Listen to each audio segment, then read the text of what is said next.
नमस्कार, तुळजाभवानी अकॅडमीमध्ये आपलं स्वागत आहे। घनमूळ काढा।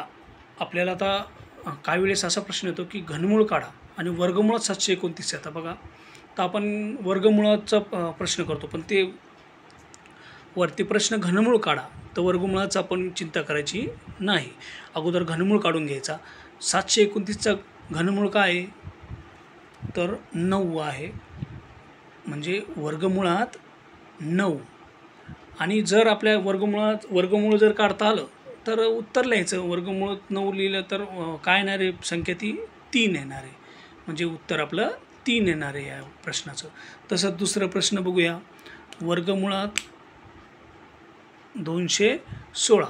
आता 216चा घनमूळ काय येणार आहे 6। वर्गमूळात 6 हे उत्तर याचं आलेलं आहे। त्यानंतर पुढील आता वर्गमूळात 1000, तर याचं घनमूळ काय येणार आहे तर 10।